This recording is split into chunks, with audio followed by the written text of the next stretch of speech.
Buonasera e benvenuti al TG Sicilia, i titoli di questa edizione.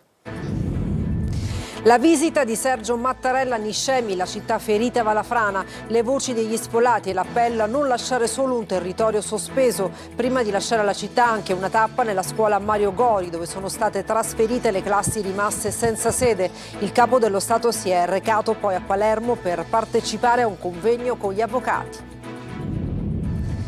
Tangenti per gestire le salme all'ospedale Cervello di Palermo. Dopo gli arresti domiciliari per 3 dipendenti della Camera Mortuaria, arrivano ora altre 4 misure cautelari per gli impresari e referenti di pompe funebri.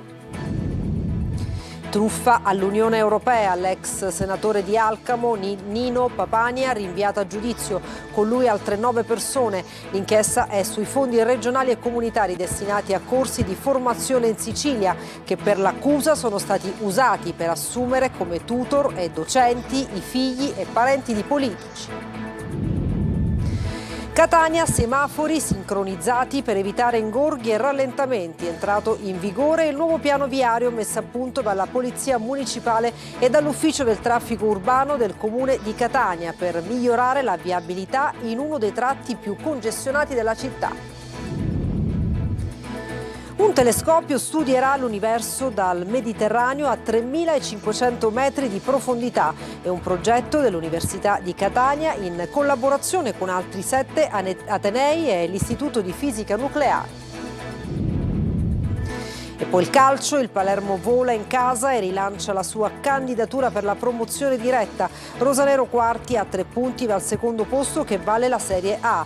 Domenica a Pescara, altra occasione per proseguire il volo.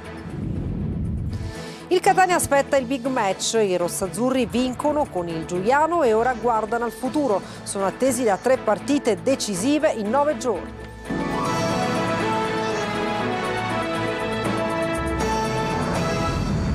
Dunque, ben trovati, la visita di Sergio Mattarella nella città ferita dalla frana. Un abbraccio collettivo, le voci degli sfollati e l'appello a non lasciare solo un territorio sospeso. Prima di lasciare la città anche una tappa nella scuola Mario Gori, dove sono state trasferite le classi rimaste senza sede. Il servizio di GR Italia.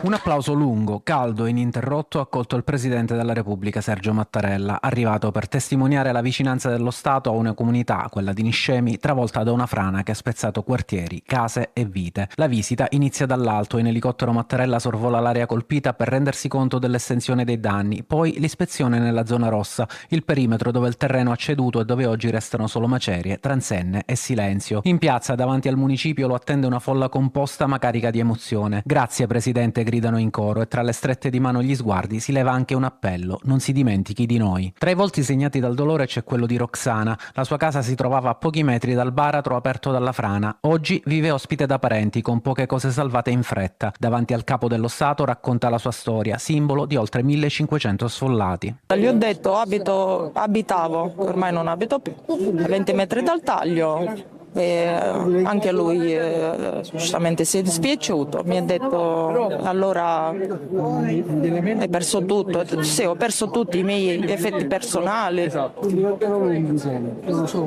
i miei ricordi.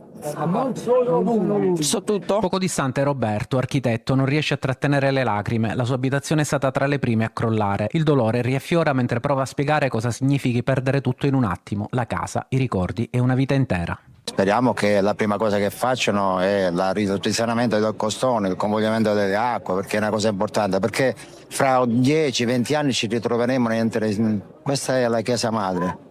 Questa, se ne andranno anche loro. Prima di lasciare la città, il presidente fa tappa nella scuola Mario Gori dell'Istituto Giovanni Verga, dove sono state trasferite le classi rimaste senza sede. Chiede sorridendo di non essere interrogato, strappando un attimo di leggerezza a chi, oltre alla scuola, in alcuni casi, ha perso anche la propria casa. Un gesto semplice in una giornata carica di significati. Per Niscemi resta la speranza che a questo abbraccio seguano risposte concrete, perché il tempo dell'attesa qui è già finito. E i vigili del fuoco sono riusciti a recuperare circa 350 libri della biblioteca che ospita la preziosa collezione di Angelo Marsiano, memoria storica di Niscemi. La biblioteca ricade sul fronte di frana ed è sospesa nel vuoto. I vigili del fuoco sono riusciti a entrare attraverso un buco nel muro posteriore e grazie ad una strumentazione in grado di segnalare immediatamente eventuali vibrazioni del pavimento. E nel pomeriggio il Presidente della Repubblica ha partecipato a un convegno con gli avvocati, il servizio di Manlio Viola. Il Teatro Massimo di Palermo ospita la 9ª giornata dell'orgoglio dell'avvocatura palermitana e per l'occasione arriva anche il Presidente della Repubblica Sergio Mattarella nella sua Palermo e fra i suoi amici avvocati. Una visita preventivamente annunciata, quella a Palermo del Capo dello Stato, che è stato ricevuto dal Presidente della Regione Renato Schifani, dal Sindaco Roberto Lagalla, dal Prefetto Massimo Mariani. È proprio lui, Mattarella, a consegnare le onorificenze agli avvocati palermitani, ai principi del foro e a presiedere il giuramento dei giovani avvocati che accedono alla professione. In prima fila anche proprio il Presidente della Regione Siciliana Renato Schifani, ma non solo come autorità. Schifani infatti riceve una delle onorificenze per i 50 anni di professione legale, essendo iscritto all'albo proprio da 50 anni.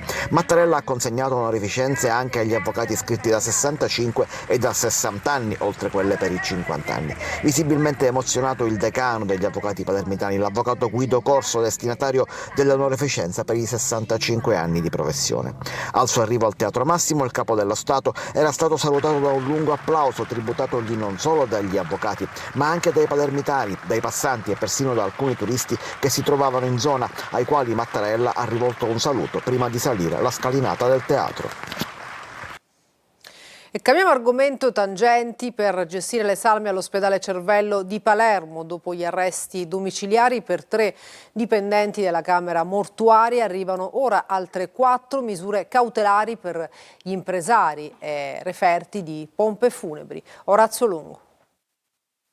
Avrebbero pagato i dipendenti dell'ospedale Cervello di Palermo per la gestione delle salme e per accelerare le pratiche di dimissione anche mediante l'esecuzione, almeno in un caso, dell'elettrocardiogramma in luogo del medico.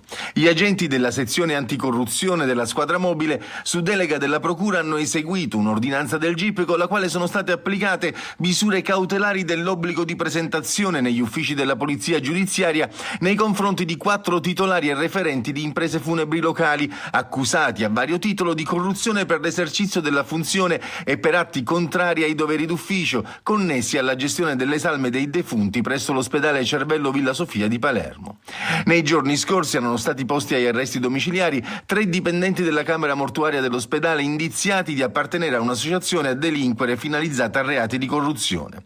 8 le imprese di pompe funebri finite nell'inchiesta. Il provvedimento cautelare giunge al termine di interrogatori preventivi e prende le mosse da un'indagine svoltasi nei primi mesi del 2024 con l'ausilio di numerose intercettazioni. Truffa all'Unione Europea, l'ex senatore di Alcamo Nino Papania, rinviato a giudizio con lui altre 9 persone. L'inchiesta sui fondi regionali e comunitari destinati a corsi di formazione in Sicilia che per l'accusa sono stati usati per assumere come tutor e docenti figli e parenti di politici. Laura Spanò. 10 persone, tra cui l'ex senatore del PD di Alcamo Nino Papania, sono state rinviate a giudizio dal GIP di Trapani e giudice Samuele Corso con l'accusa di truffa all'Unione Europea. Nello stesso procedimento ha chiesto la messa alla prova Daniela Leotte e ha patteggiato 8 mesi l'ex allenatore di calcio Ignazio Chianetta, collaboratore dell'ente di formazione Cesifop. Al centro dell'indagine condotta dalla Guardia di Finanza di Palermo e coordinata dai PM della sezione siciliana della Procura Europea Geri Ferrara e Amelia Luise, i centri di formazione Cesifop e Ires. Per l'accusa gli indagati avrebbero utilizzato indebitamente quasi 9 milioni di euro del Fondo Sociale Europeo destinati alla formazione professionale. Il denaro sarebbe stato dirottato per spese personali e per il movimento politico Via, creato da Nino Papania. L'inchiesta dell'ottobre 2024 bloccò l'erogazione di ulteriori 2,5 milioni. Il processo comincerà davanti al Tribunale di Trapani il prossimo 24 marzo. Palermo, il muro crollato in via Nairobi. Il carabiniere ferito sta meglio, ma dovrà rimanere ancora in ospedale. Con le auto sepolte dai grossi costoni precipitati ha rischiato di perdere la vita. Marco Gullà.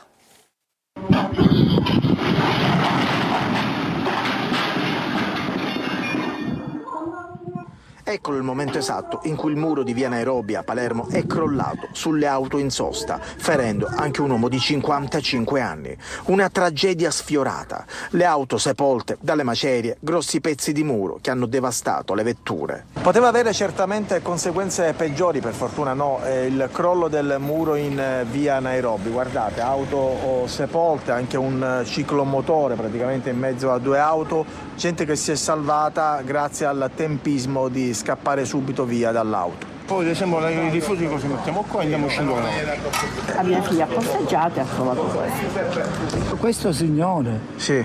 ha posteggiato qua il tempo che è salito a casa, Badabom, e gli è crollato. In quella zona dove sono parcheggiate le auto c'è il divieto di sosta. Il muro fa parte del grande complesso dell'ASP di via Onorato, dove si trovano diverse unità operative. Sta meglio intanto il carabiniere rimasto ferito durante il crollo. Tanto spavento e diversi giorni di prognosi per le ferite riportate.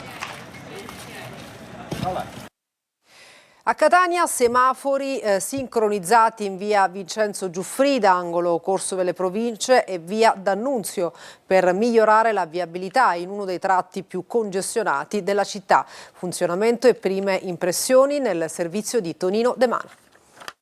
L'hanno chiamata onda verde ed è il modo per fare defluire il traffico sincronizzando i semafori di Corso delle Province e quello che vedete alle mie spalle con l'angolo con via Gabriele D'Annunzio. Semafori sincronizzati per evitare ingorghi e rallentamenti. È entrato in vigore il nuovo piano viario messo a punto dalla Polizia Municipale e dall'Ufficio del Traffico Urbano del Comune di Catania. L'onda verde, così è stata ribattezzata, permette ai mezzi in entrata di defluire rendendo più sicuro il tragitto, specie l'incrocio tra via Vincenzo Giuffrida e Corso delle Province, teatro in passato di gravissimi incidenti. Per me è un'ottima idea, perché evita lo stop di investire i pedoni, perché non si ferma nessuno allo stop.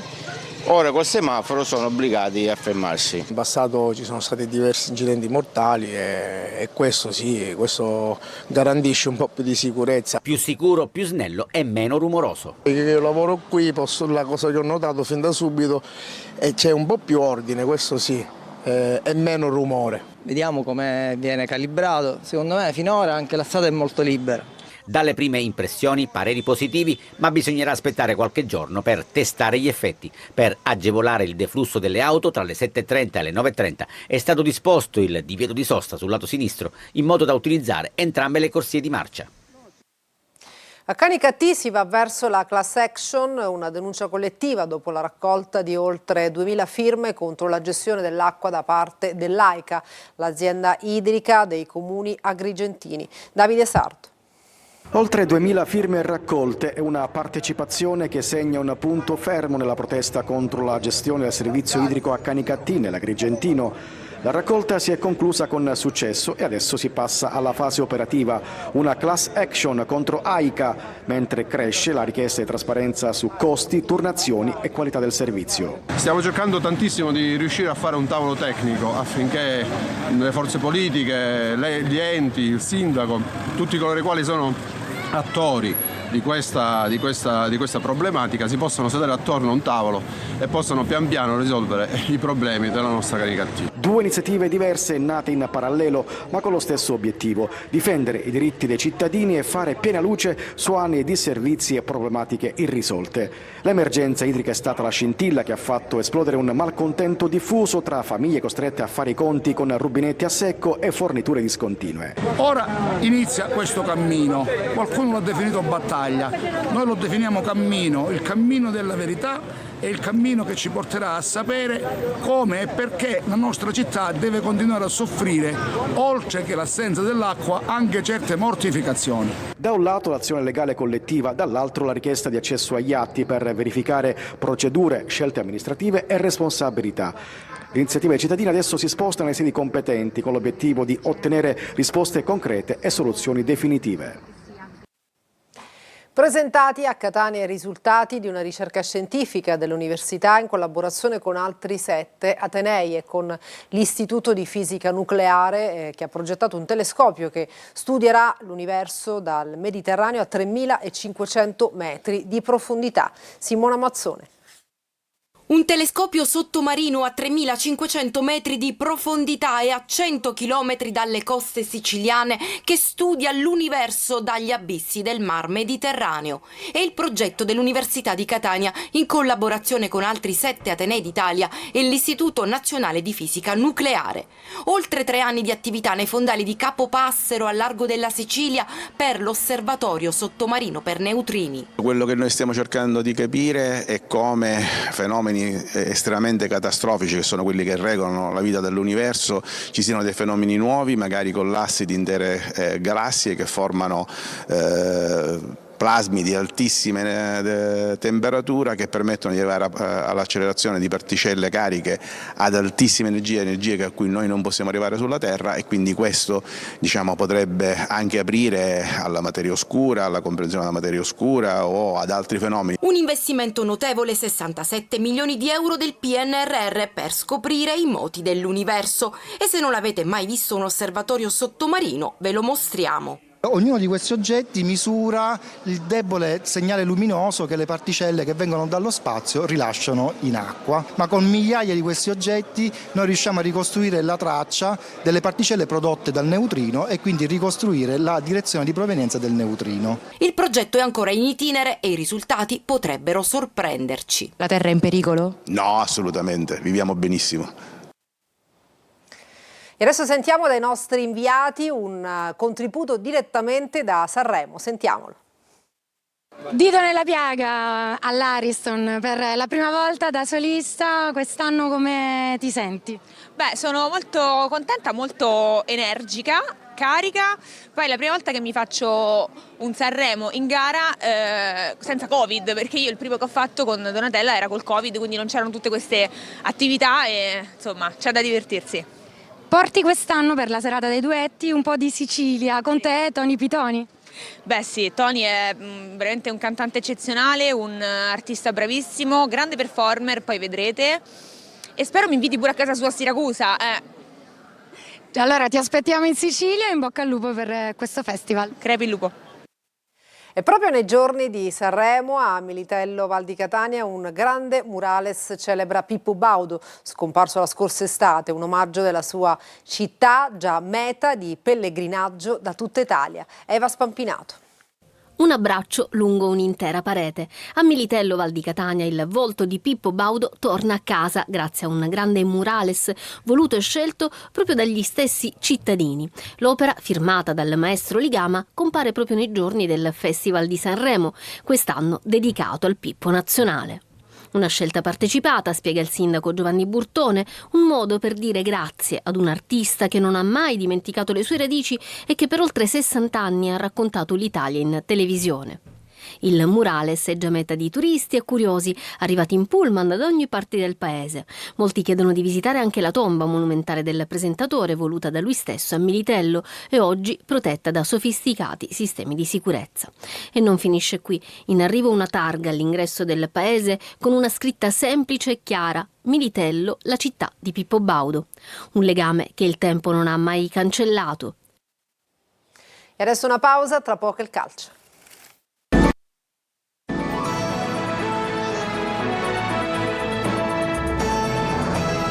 Bentornati al TG Sicilia, adesso il calcio, il Palermo si gode il suo magic moment, rosanero quarti a 3 punti dal secondo posto che vale la Serie A, domenica sfida a Pescara. Marco Gullà.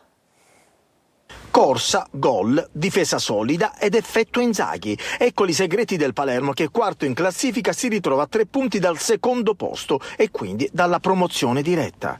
La vittoria netta e convincente contro il Südtirol ha ancora una volta messo in luce i progressi della formazione siciliana. È probabilmente in mezzo al campo che il Palermo ha fatto il salto di qualità. Coranocchia, ormai leader, autentico direttore d'orchestra. Poche stonature, il Palermo insegue la promozione giocando bene e soprattutto vincendo. Ma è già tempo di di pensare al prossimo match di campionato che sarà domenica all'Adriatico contro il Pescara. Dobbiamo anche goderci questi 14 risultati, questo record. È giusto che la squadra si renda anche conto di quello che di buono ha fatto fino ad ora, senza montarsi la testa. Poi da martedì prepareremo un'altra gara difficilissima, perché lo vediamo, il Pescara nelle ultime 2 partite ha fatto molto bene, nulla è scontato e dovremo andare là a fare una grande partita. Inzaghi sta polverizzando i traguardi dei suoi predecessori con 51 punti in 26 gare, ha già fatto meglio di Corini nell'intero 2022-2023 ed è un passo dal sorpassare i punteggi finali di Dionisi e della coppia Corini-Mignani delle scorse stagioni. Il Catania vince anche se a fatica con il Giuliano e adesso si concentra sui big match di inizio marzo. 3 sfide decisive in 9 giorni con Salernitana, Benevento e Casertana. Marco Carli.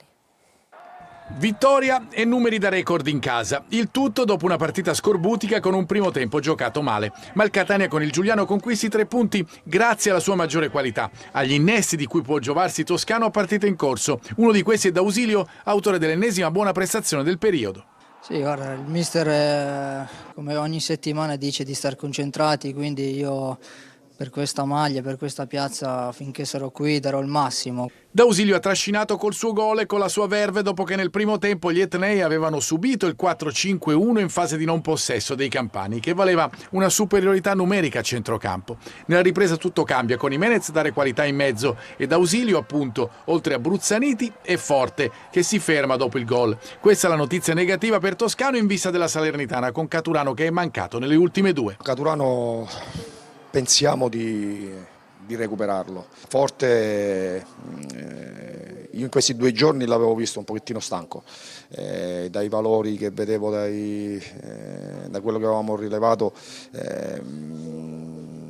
avevo intuito che non avesse recuperato pienamente da queste 3 partite. Speriamo che non si sia fatto niente di grave, perché ne abbiamo bisogno di Ciccio. Con la Salernitana, che avrà in panchina Cosmi al posto di Raffaele, comincerà il ciclo terribile. Poi Benevento ancora in trasferta e Casertana in casa nel giro di 9 giorni. Il Catania si gioca tutto. La doppietta di Sabatani affonda il Siracusa, al Sorrento basta un tempo per domare i Leoni, che rimangono penultimi in classifica e vedono la salvezza sempre più lontana. Marco Petrolito. Notte fonda per il Siracusa, che il Viviani di Potenza cade ancora ed è sempre più in crisi. Finisce 2-0 per il Sorrento al termine di una gara che ha visto gli azzurri soffrire e pagare a caro prezzo una serie di disattenzioni imperdonabili sia davanti ma soprattutto nel reparto arretrato. La squadra campana costruisce il successo nella prima frazione, colpendo con cinismo e sfruttando al meglio le occasioni create. Dopo un avvio equilibrato con una punizione di Contini che sfiora l'incrocio, il match si sblocca al 25esimo. Palla persa nella mediana dagli azzurri, Portanova serve Paglino sulla destra, cross preciso in mezzo e colpo di testa vincente di Sabatani che batte Farroni.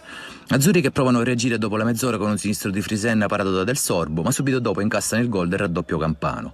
Un'indecisione sul rilancio del portiere del Sorrento favorisce ancora Sabatani, che vince un rimpallo con Capomaggio, si invola verso la porta e supera Farroni per il 2-0. Il Siracusa fatica a riorganizzarsi, anche se in avvio di ripresa e Simonetta, appena entrato, a sfiorare il palo.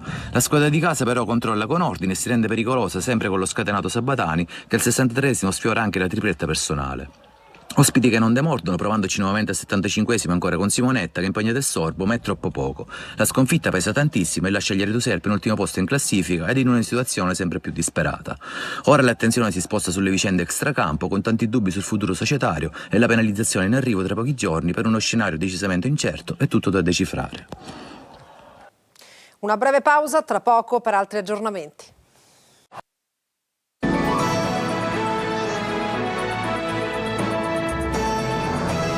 Per questa edizione nessun altro aggiornamento, grazie per averci seguito e buona serata.